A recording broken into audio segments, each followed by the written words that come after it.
आप लोग एनटीपीसी में एक दबदबा चाहते हैं, कंट्रोल चाहते हैं, इसलिए भी कई लोग आपके समर्थन में नहीं है। मसलन की सरकार उसके समर्थन में नहीं है। कई हवालों से ये तर्क दिया जाता है कि भाई अकूत संपत्ति आप लोगों ने वहाँ रैयतों की लड़ाई से बनाई, मुआवजे की लड़ाई से बनाई, एनटीपीसी के खिलाफ मोर्चा खोल के बनाई। इसकी हकीकत वास्तविक क्या है? क्या वाकई आप लोगों ने पैसा बनाया इसलिए ईडी की छापे हुए? जितनी भी अफवाह है सब गलत है। मैं आपके मीडिया के माध्यम से कहना चाहती हूँ। तो जब कांग्रेस अगर आपको मजबूर करेगी तो क्या एक वैकल्पिक रास्ता रहेगा क्या भारतीय जनता पार्टी की तरफ? मतलब जो स्पष्ट रूप से जो लोग समझ सकते हैं, कई चीज़ को हमने स्पष्ट भी किया है और जो चीज़ को हमने लिखा है उसके लिए आपको 2-3 महीने तो इंतज़ार करना पड़ेगा। पॉलिटिकल डेवलपमेंट देखने को मिला। आपके पिता को 3 वर्षों के लिए निष्कासित कर दिया गया। सबसे पहले प्रथम दृष्टया इस पर आपका क्या रिएक्शन है?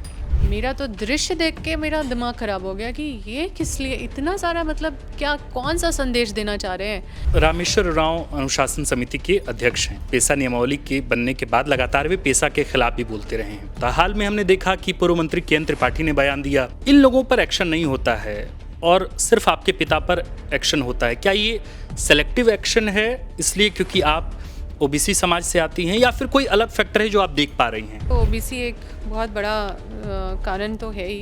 हाँ। क्योंकि हमारे साथ हम लोग ओबीसी का चेहरा है। प्रदेश कांग्रेस तो ऐसे चुप हो गई है जैसे स्कूल में हेडमास्टर साहब ने बच्चों को डांट दिया हो और स्कूल से निकालने की धमकी दी हो। पहला सवाल तो 2-3 सवाल है हालांकि इस पोस्ट से। एक तो हेडमास्टर कौन है? देखिए, हेडमास्टर तो वही है ना जिसके आदेश पे आनन फानन में ये निर्णय लिया गया। कुछ आप बड़ा पॉलिटिकल डिसीजन लेंगी या फिर जिन लोगों या हेडमास्टर के खिलाफ आप मोर्चा खोलेंगी जिस कथित हेडमास्टर का जिक्र आपने अपने सोशल मीडिया पोस्ट पर किया? चूंकि बतौर पत्रकार मैं हेडमास्टर के तौर पे मुख्यमंत्री हेमंत सोरेन को देखता हूँ जो बिल्कुल खुल के बोल रहा हूँ। तो क्या होगा 2-3 महीने में, क्या होने वाला है? ये माफियाओं के पॉकेट में कौन है? पुलिस प्रशासन है। और कौन है? सरकार है। क्योंकि ऐसा इतना बड़ा कार्रवाई तो नहीं हो सकता। आप ये कह रहे हैं कि एनटीपीसी के हाथ में, न्यायालय में एनटीपीसी के मामला चल रहा पैकेट है। में सरकार है। वैसे ही दिख रहा है ना। आप व्यक्तिगत तौर पर मुख्यमंत्री हेमंत सोरेन से आखिरी बार कब मिली जब आपने सब कुछ बताया हो बहुत कट टू क्लियर? 100 बार मिले होंगे तो 99 बार हम सिर्फ विस्थापन का बात किए होंगे। नमस्कार, द फोर्थ पिलर देख रहे हैं आप। झारखंड कांग्रेस में एक बड़ा उलटफेर देखने को बीते दिनों मिला। बीते दिनों ही कांग्रेस पार्टी की अनुशासन समिति के अध्यक्ष रामेश्वर उरांव ने एक विज्ञप्ति जारी की और उसमें कहा कि बड़का गांव के पूर्व विधायक, झारखंड के पूर्व मंत्री योगेंद्र साव को पार्टी से 3 वर्षों के लिए निष्कासित किया जाता है। इसके एवज में, इसके जवाब में, इसके तर्क में उन्होंने कहा कि लगातार योगेंद्र साव मुख्यमंत्री हेमंत सोरेन के खिलाफ आपत्तिजनक बयान दे रहे थे जिससे गठबंधन की छवि धूमिल हो रही थी और गठबंधन के साख पर भी सवाल उठ रहा था। हजारीबाग या यूँ कहें कि एनटीपीसी को लेकर तमाम तरह की खबरें बीच बीच में आती रहती हैं। खूब सारे सोशल मीडिया पर आरोप प्रत्यारोप का दौर भी चलता है। ये जो बड़ा एक्शन कांग्रेस पार्टी ने उठाया है, कांग्रेस पार्टी ने लिया है योगेंद्र साव पर, उन तमाम मसलों पर हम विस्तारपूर्वक बातचीत करेंगे बड़का गांव के पूर्व विधायक अंबा प्रसाद से। इस वक्त ये कांग्रेस पार्टी के राष्ट्रीय सचिव भी हैं, साथ ही पड़ोसी राज्य पश्चिम बंगाल में कांग्रेस की सह प्रभारी भी हैं। मैम, सबसे पहले तो बहुत स्वागत। मुझे लगता है कि दूसरी बार द फोर्थ पिलर पर हम लोगों की बातचीत हो रही है। जी धन्यवाद। जी, मेरा पहला सवाल तो यही है कि क्या कुछ हुआ इसको लेकर? लगातार छिटपुट जानकारियां आती रही हैं बीते 3 महीनों से, जनवरी से, फरवरी से, मार्च से लगातार आ रही थी। लेकिन ये जो जानकारी बीते दिनों एक पॉलिटिकल डेवलपमेंट देखने को मिला, आपके पिता को 3 वर्षों के लिए निष्कासित कर दिया गया। सबसे पहले प्रथम दृष्टया इस पर आपका क्या रिएक्शन है? आप इसे कैसे देखती हैं? देखिए, ये बहुत ही आश्चर्यजनक खबर था मेरे लिए और हमको सीधा न्यूज़ टीवी से पता चला, किसी ने फ़ोन करके नहीं बताया। और पहले तो हमें समझ में ही नहीं आया कि किस लिए हुआ। उल्टा हमारे साथ गलत हुआ तो ये चीज़ का हम लोग सोच रहे थे कि हम लोग इस बात को रखेंगे कि ऐसे कैसे हो गया। लेकिन बताइए कि इस तरह का चीज़ अचानक से हम लोग को पता चला तो क्या रिएक्शन होगा। हम लोग सोचे कि यहाँ पे पार्टी को हेल्प करना चाहिए, सूद लेना चाहिए। हाँ। ये अन्यायपूर्ण तरीके से मेरी माँ को, पूर्व विधायक निर्मला देवी जी को उठा के खाली पैर में बिना नाश्ता किए, मतलब अधिकारी लोग आए थे वहाँ पे, मजिस्ट्रेट डिप्यूट थे, तो कम से कम पूछना चाहिए कि मैडम आप 5 मिनट आपको टाइम दे रहे हैं या 10 मिनट टाइम दे रहे हैं, आपको जो करना है करके आप चलिए। तो रिस्पेक्टफुली तो कम से कम इतना तो संवेदनशीलता एक अधिकारी को रखना चाहिए। पढ़े लिखे गवार तो नहीं है, मतलब कि ऐसे कौन करता है बताइए। पढ़ा लिखा कोई आदमी से आप क्या एक्सपेक्ट करिएगा कि आप एक थोड़ा सा तो संवेदनशीलता और थोड़ा सा मर्यादा तरीके से आपको मर्यादित होके कोई काम करना चाहिए। लेकिन उनको उठा के बिना चप्पल भी नहीं पहने दिया गया, कपड़ा भी नहीं पहने दिया गया, नाइटी में ही उठा के उनको थाना ले गया गया। और पूरा हूटर बजा बजा के, सायरन बजा बजा के, चारों तरफ से पूरा नया नया जो गाड़ी निकला है सब वहाँ पे पूरा फोर्स पूरा भरा हुआ था। 2000 के लगभग फोर्स था। मेरा तो दृश्य देख के मेरा दिमाग खराब हो गया कि ये किस लिए इतना सारा, मतलब क्या, कौन सा संदेश देना चाह रहे हैं? क्या सभी रैयतों को एक थ्रेट मैसेज है ये सब के लिए कि तुम्हारे नेता के का ये हालत कर सकते हैं तो तुम लोग के साथ क्या कर सकते हैं? पार्टी कहाँ खड़ी थी आप लोगों के साथ? पार्टी या सरकार या गठबंधन कहाँ देखिए, खड़ा था?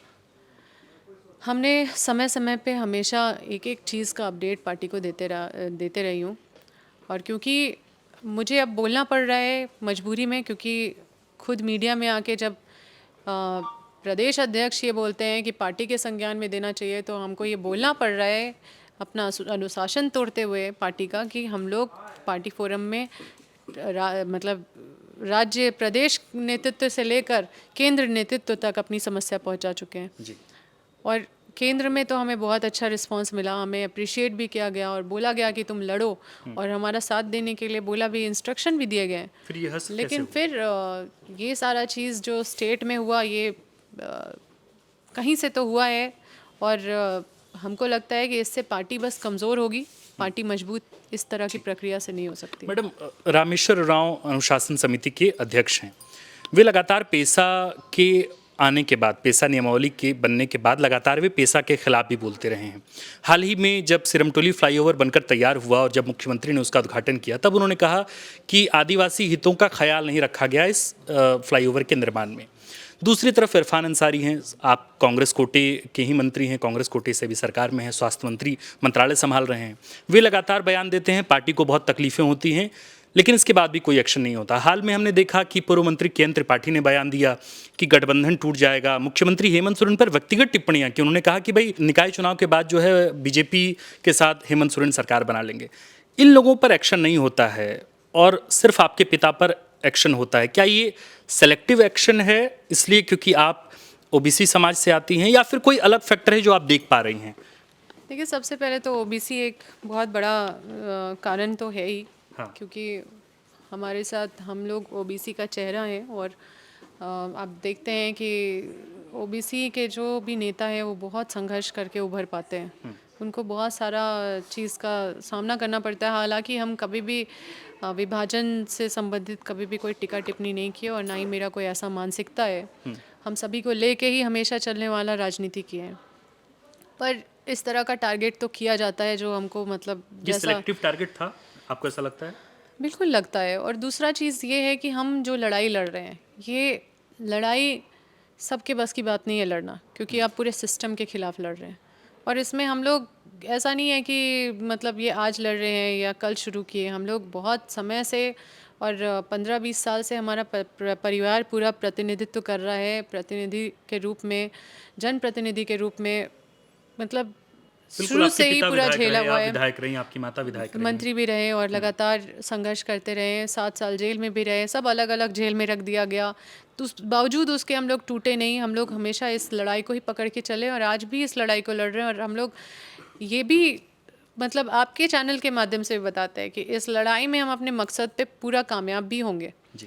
और चाहे जितना भी कांटा बिछा दे, चाहे जितना भी टारगेट कर ले, चाहे जो भी कर ले, लेकिन हमारा ये जो लड़ाई है इसका डायरेक्शन चेंज नहीं होने वाला है। मैडम, आपने एक हालिया पोस्ट किया, मैं थोड़ा अपने दर्शकों के लिए वो पढ़ के भी सुना देता हूँ कि आपने क्या कहा।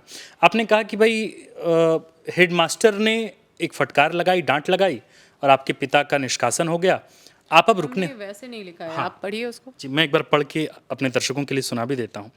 मेरा सवाल तो इससे जुड़ा हुआ यही था कि भाई ये हेडमास्टर कौन है जो डांट लगा रहे हैं कांग्रेस पार्टी को। मैं पढ़ के अपने दर्शकों के लिए सुनाता हूँ पहले कि इसमें क्या लिखा गया है। हम तो 2013 का कानून लागू करवा कर ही दम मारेंगे। कोई अगर यह सोच रहा है कि शेर को घायल कर दिया गया है और वह अब कुछ नहीं कर पाएगा, तो वे जानते नहीं कि घायल शेर और भी खतरनाक होता है।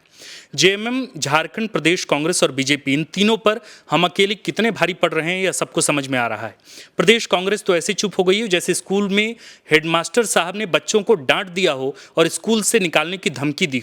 जब उन्हें असलियत और हमारे खिलाफ रचे गए षड्यंत्र का पता चलेगा तो निश्चित रूप से वे हमें न्याय प्रदान करेंगे। आज जो लोग हेडमास्टर की डांट पर मौन धारण किए हुए हैं, जून के महीने में देखेंगे कि वे कहाँ रहेंगे। जनता बस 2-3 महीने इंतजार करे, इस तमाशे को वही देखेंगे। तो मेरा पहला सवाल, तो 2-3 सवाल है हालांकि इस पोस्ट से। एक तो हेडमास्टर कौन है? देखिए, हेडमास्टर तो वही है ना जिसके आदेश पे आनन फानन में ये निर्णय लिया गया, क्योंकि मुझे नहीं लगता कि कोई अनुशासन समिति का बैठक भी हुआ है। और ये आनन फानन में लिया गया ये निर्णय किसके दबाव में लिया गया है? वही हेडमास्टर है। जो अब वो सरकार हेडमास्टर चला रहे हैं का वही प- हेडमास्टर हैं वो हेडमास्टर का पता करना आपका काम है, और हम भी अपने स्तर से पता कर रहे हैं। और दूसरा चीज़ ये है कि जिस तरह से ये कार्रवाई को अंजाम दिया गया, आप देखिए कि एक पक्ष है और ऊपर से ये सभी के लिए लगता है कि अलग अलग नियम सेट कर दिया गया। इतने विधायक थे जो मंत्रियों के खिलाफ बोलते रहते थे, उन पे कभी कोई कार्रवाई हमने राजेश नहीं कश्यप देखा। ने तो खुल के कहा कि भाई मंत्रियों का जो व्यवहार है, जो रवैया है, उस पे तो वो कभी बिल्कुल कुछ सही नहीं नहीं। हुआ। हाँ, उस पे उसके बाद भी कई सारे लोग टिक्का त्रिपाठी टिप्पणी का- सरकार त्रिपाठी के का खिलाफ हल्ला भी बोले हैं, मुख्यमंत्री के खिलाफ भी इससे पहले कई लोग बोले हैं। हम आपको बता देंगे सोशल मीडिया में निकाल के कि पार्टी के लोग भी बोले हैं। कई लोग प्रेस कॉन्फ्रेंस भी किए हैं कि ये कार्रवाई जो होता है उसके खिलाफ भी, जो सरकार की जो नीति नियम है उसके विरोध में भी बोले हैं।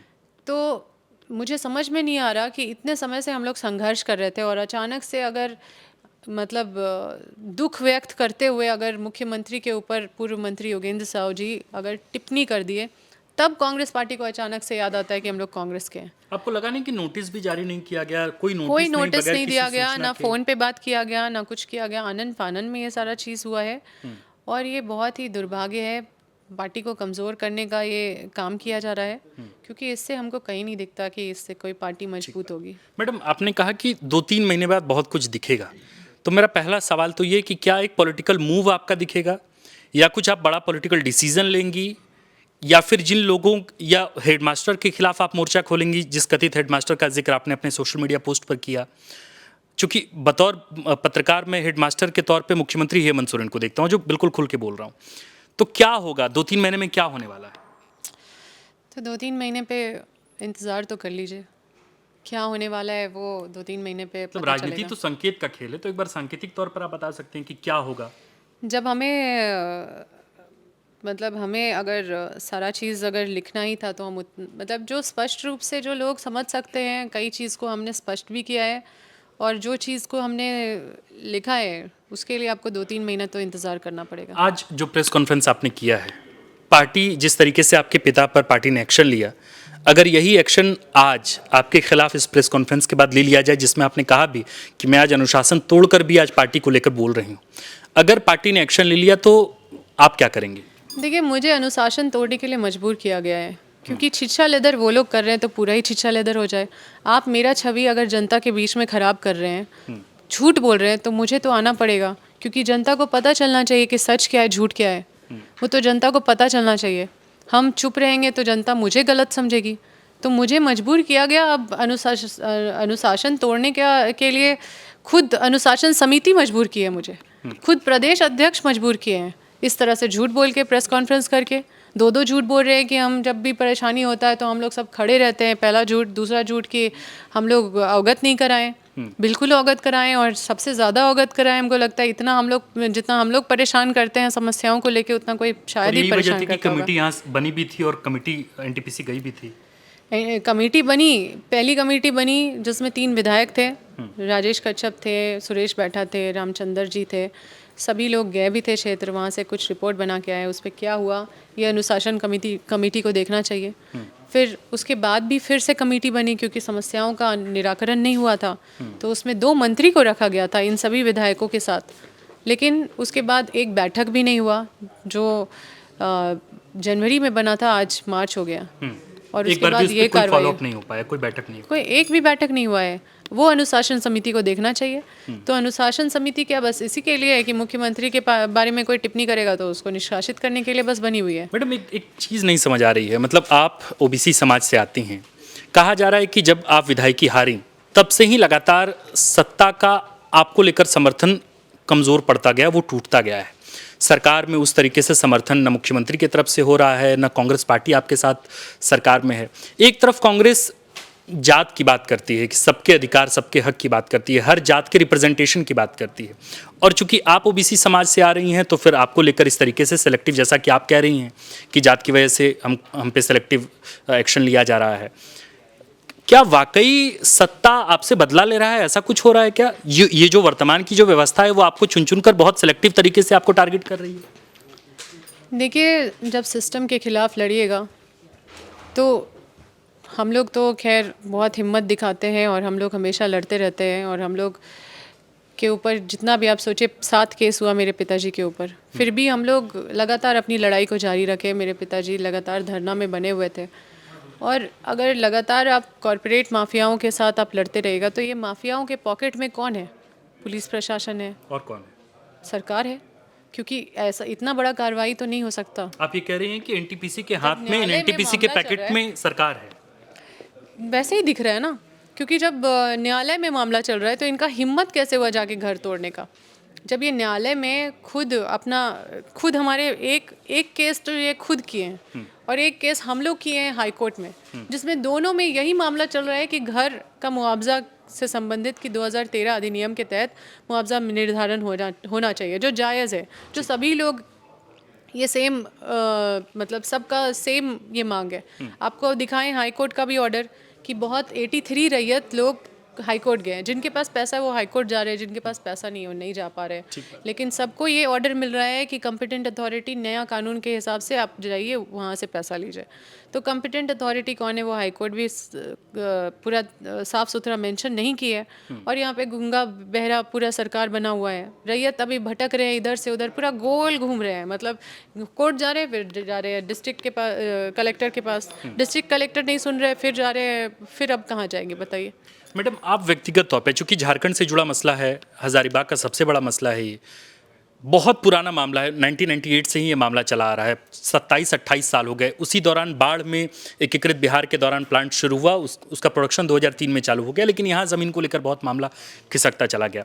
आप व्यक्तिगत तौर पर मुख्यमंत्री हेमंत सोरेन से आखिरी बार कब मिली, जब आपने सब कुछ बताया हो बहुत कट टू क्लियर कि सर ऐसा ऐसा हो रहा है, और हेमंत सोरेन की तरफ से क्या? लगता है कि अगर हम उनसे 100 बार मिले होंगे तो 99 बार हम सिर्फ विस्थापन का बात किए होंगे, क्योंकि बाकी बातें मेरे लिए जो भी थी वो इधर उधर से हम करवा लेते थे समस्याओं का हल, लेकिन ये समस्या सबसे जटिल समस्या बन गया, क्योंकि देखिए कानून भी निकला हुआ है ना, और क्लैरिफिकेशन भी है, और गैजेट राजपत्र मतलब भारत का प्रपत्र भी है, राजपत्र है, उस पर भी लिखा हुआ है कि 2015 के बाद अगर आपको मुआवजा नहीं मिलता है तो फिर आपको 2013 के हिसाब से मुआवजा निर्धारण होगा। अब इसके लिए लोग लड़ रहे हैं तो हाई कोर्ट भी बोल रहा है नया कानून से कॉम्पिटेंट अथॉरिटी के पास जाओ, सक्षम पदाधिकारी के पास जाओ, नया कानून तो 2013 है। सीएम साहब नहीं सुने? देखिए, हम लोग तो बात रख रहे हैं, अभी तक तो नहीं हो रहा है कुछ। हम लोग तो इसी का संघर्ष कर रहे हैं, इसी के लिए तो कोर्ट में भी जाना पड़ा मजबूर होके कि चलो कोर्ट में लड़ाई लड़ेंगे। अब हम भी वहाँ पे रैयत है, सभी रैयतों में। अब हमारे पास भी अगर कंपनी अब हमारे दरवाजे तक आ गया है तो हम उसको तो हम अपना आधार बनाएंगे, हम भी तो लड़ाई लड़ेंगे, क्योंकि हम सबके लिए लड़ रहे हैं तो वो हमारा आधार बन गया, मजबूत आधार है। क्योंकि हम वहाँ पे अब ये हमें डर नहीं है कि कोई समझौता होगा, क्योंकि हम तो समझौता करेंगे नहीं। ठीक है, एक आखिरी सवाल मैम, एक इस पूरी लड़ाई का दूसरा एक पक्ष है जिसे लोग दूसरे नज़रिए से देखते हैं, वो ये कि जो योगेंद्र साहू का परिवार है मसलन की, उसमें आपके भाई भी हैं, आप भी हैं, आपकी बहन भी हैं, आपकी माताश्री भी हैं। एक जो धारणा है, एक जो नोशन है, वो ये कि भाई आप लोग एनटीपीसी में एक दबदबा चाहते हैं, कंट्रोल चाहते हैं, और इसलिए भी कई लोग आपके समर्थन में नहीं है, मसलन की सरकार उसके समर्थन में नहीं है। एक पक्ष ये भी कई हवालों से ये तर्क दिया जाता है कि भाई अकूत संपत्ति आप लोगों ने वहाँ रैयतों की लड़ाई से बनाई, मुआवजे की लड़ाई से बनाई, एनटीपीसी के खिलाफ मोर्चा खोल के बनाई। इसकी हकीकत वास्तविक क्या है? क्या वाकई आप लोगों ने पैसा बनाया इसलिए ईडी की छापे हुए और इसलिए ज़मीन को सीज कर दिया गया, मसलन 13 एकड़ से ज़्यादा का ज़मीन है, या फिर इस तरह के तमाम? सबसे पहले ना मीडिया में बहुत तरह तरह का न्यूज़ चल रहा है ईडी को लेके। हाँ। तो मैं आपको स्पष्ट कर देना चाहती हूँ कि देखिए, अरविंद केजरीवाल के ऊपर भी ईडी का केस हुआ, उनको उठा के जेल भेज दिया। यहाँ पे माननीय हेमंत सोरेन जी पे भी केस हुआ ईडी का, उनको भी उठा के जेल भेज दिया गया। अगर हम कहीं से भी गलत पाए जाते तो हम इनसे भी बड़े नहीं हैं, हम इनसे शक्तिशाली या इनसे पावरफुल नहीं है कि हमको उठा के नहीं जेल भेज देता। तो ठीक है, केस किया है तो लड़ रहे हैं कोर्ट में, कुछ तो ऐसा निकला नहीं है, कोर्ट का मामला है। अब कोर्ट में लड़ रहे हैं। और ये बहुत तरह का अफवाह फैला दिया गया है कि ये कर दिया गया तो 13 एकड़ तो वो एकड़ तो ये एकड़, ये सब अफवाह है। मतलब आप ये कह रहे हैं कि पैसा नहीं बनाया आप लोग, मतलब जो ये आरोप लगता हम है। बिजनेसमैन नहीं है, मेरे घर में मेरा भाई बिजनेस करता है, वो कमाता है, वो अपना जो भी है लीगल तरीके से कमाता है। हमारा कहीं पे भी कोई ऐसा मनी लॉन्ड्रिंग में कोई केस ऐसा स्ट्रॉन्ग नहीं बनता है कि ये साबित कर दिया जाए। हाँ, एक लैंड का उन्होंने उस पर आरोप लगाया है कि ये लैंड हम लोग कैश से खरीदे हैं। एक लैंड है जो ये आरोप लगाया गया है कि वो लैंड को हम लोग कैश से खरीदे हैं, जबकि ब्रोकर, आप तो जानते ही हैं कि जो ब्रोकर आता है उसको पैसा दे दिया जाता है। आजकल लोग ब्रोकर को पैसा दे देते हैं, तो वो ब्रोकर के खाते में हम लोग ऑनलाइन पेमेंट किए हैं, मतलब बाय चेक बाय अकाउंट दिए हैं। लेकिन ईडी का कहना है कि नहीं, सो आप डायरेक्ट पार्टी को क्यों नहीं दिए, और इसी पे हमारा केस है। और जितनी भी अफवाह है सब गलत है, मैं आपके मीडिया के माध्यम से कहना चाहती हूँ। ठीक है, आज अब जब रांची आई हैं, आखिरी सवाल, तो क्या प्रदेश के कांग्रेस के किसी बड़े नेताओं से मुलाकात करेंगी आपसे? ईडी तो आप जानते हैं कि किसको किसको परेशान करती है। हाँ। आपको तो पता है कि ईडी के पीछे क्या खेल होता है। ईडी के पीछे, हम लोगों के पीछे किस तरह का साजिश किया जाता है। अब उनको कुछ नहीं मिला तो ये लैंड मिला है, तो उसको ही आधार बना के कर रहे हैं। हम भी लड़ रहे हैं, लेकिन हम तो झुके नहीं हैं, हम तो वॉशिंग मशीन में नहीं गए हैं। जा सकती हैं क्या अगर कांग्रेस तवज्जो ना दे तो? देखिए, सबसे पहला चीज़ है कि हम अपने लड़ाई में ईमानदार हैं और अपने लड़ाई में मजबूत स्थिति में हैं, क्योंकि हम शुरू से ही हम अपना लड़ाई को ईमानदारी से लड़े, और कहीं पे भी हमारा लड़ाई को कोई आके नहीं बोल सकता है कि तुम्हारा लड़ाई गलत है। ठीक है, कंपनी के खिलाफ हम लोग हमेशा लड़ाई लड़े हैं, तो लोग विरोधी तो यही बोलेंगे, क्योंकि उनको उनका सिर दर्द ये नहीं है कि रैयत लोग का समस्या मुआवजा का है। उनका सिर दर्द ये है कि हमारा सिर दर्द है कि रैयत लोग को मुआवजा नहीं मिल रहा है। तो हम पे वही आरोप लगाते रहते हैं। अब बताइए, जिसको 7 साल जेल भेज दिया गया, जिसके ऊपर इतने सारे झूठे मुकदमे हुए हैं, जिसको राज्य बदर कर दिया गया, वो भी कंपनी के लड़ाई में, और जिसके ऊपर पीछे ईडी भेज दिया गया है, जिसके पीछे ये सारा किसके कांग्रेस चाल से हो आपको रहा है। तवज्जो दे नहीं रही है मैम, तो मतलब हाँ, ये सारा चीज़ हो रहा है कंपनी के तरफ से, और अभी भी 7 केस हुआ है। फिर भी आप बोलेगा कि हम कंपनी से फ़ायदा ले रहे हैं, और जो लोग चुप है, जो कुछ भी नहीं कर रहे, जो लड़ भी नहीं रहे हैं, जो आज तक 1 रुपया बढ़ा नहीं पाए क्षेत्र में, जो आज तक लोगों को अधिकार की बात सिर्फ दिखावा के लिए करते रहे हैं, वो गरीब होते जा रहे हैं और हम अमीर होते जा रहे हैं लड़ते लड़ते।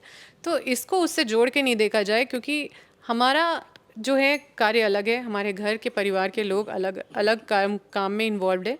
अगर हम एक जनप्रतिनिधि हैं, तो इसका मतलब ये नहीं कि हमारे परिवार में सब लोग घर बैठ जाएंगे। तो सब अपना अपना मेहनत कर रहे हैं, मेहनत से अपना आगे बढ़ रहे हैं। तो उन चीज़ों को मेरे से जोड़ के नहीं देखना चाहिए। आप अभी लड़ाई में बहुत मजबूत स्थिति में हैं, लेकिन पार्टी आपको मजबूर कर रही है। अगर ये मजबूरी और आगे बढ़ती है, और चूंकि ईडी को लेके या ईडी के एक्शन को लेके आप लोग लगातार कहती हैं कि वे चाहते हैं कि अंबा प्रसाद उनकी पार्टी में जाएं, तो जब कांग्रेस अगर आपको मजबूर करेगी, तो क्या एक वैकल्पिक रास्ता रहेगा क्या भारतीय जनता पार्टी की तरफ? देखिए, ये आपका सवाल बिल्कुल कोई आधार नहीं है आपके सवाल का। क्योंकि हम एक ऐसे इंसान हैं जो अन्याय को बर्दाश्त नहीं कर सकते, और हम हार नहीं मानते। इसलिए जो गलत हुआ है, जितना जलील करने का हम लोग को काम किया गया है, इसको हम जितना भी मेरे पास फोरम है, उस पे हम इस चीज़ को रख के और सबको जवाब देंगे, और अपना सम्मान को हम हर हाल में वापस लेंगे। ये कुछ लोग जो षड्यंत्र कर रहे हैं या जो भी कर रहे हैं, इन सब चीज़ों का आप लोग भी अनुसंधान कीजिए, और खुलासा हम लोग भी करेंगे इसके बारे में, और सबको जवाब देंगे। हम किसी के हल्के बात में उनके हिसाब से निर्णय तो नहीं लेंगे जी। हमारा निर्णय जो है, मतलब भावनाओं पे आधारित नहीं रहता है। हमारा निर्णय जो है कई चीज़ समाज को देखते हुए आधारित रहता है, और जो भी निर्णय लेंगे अपने क्षेत्र के भलाई के लिए, झारखंड के लिए जो उचित लगेगा, हम वही निर्णय में रहेंगे। और मुझे अपने केंद्रीय नेतृत्व पे पूरा भरोसा है। कांग्रेस पार्टी के सामने ये सारा जो साजिश हुआ है हम लोगों के पीछे, उसको हम उद्भेदन लोग आप करेंगे। करेंगे। आज आप मिलेंगे किसी झारखंड कांग्रेस के किसी बड़े नेता से, कुछ अपने दिल की बात करेंगे, उनसे रखेंगी जो समस्या दिल की होगी? बात क्या करना है, दिल की बात हम तो जो है खुला किताब है, हर कोई जान रहा है, बस जहाँ तक ये बात को पहुँचाना है वहाँ पहुँचाने का काम करेंगे। Thank you. हमारे साथ बातचीत करने के लिए मौजूद थी बड़का गांव की पूर्व विधायक अंबा प्रसाद। तमाम मसलों पर हमने बहुत विस्तारपूर्वक बातचीत की है। इस इंटरव्यू, इस बातचीत के बाद आप क्या क्या धारणाएं बना सकते हैं, आप क्या इस पूरे एक्शन पर आप क्या सोच विचार कर सकते हैं? आप बाकायदा, बिल्कुल आपको स्वतंत्रता आज़ादी है कि आप इस वीडियो के निष्कर्ष को अपने हिसाब से तय करें। बाकी आप देखते रहिए द फोर्थ पिलर। हमारा नाम आकाश आनंद है, कैमरे के पीछे है मनीष, और बातचीत करने के लिए हमारे साथ फ्रेम में मौजूद थी बड़का गांव की पूर्व विधायक अंबा प्रसाद। शुक्रिया।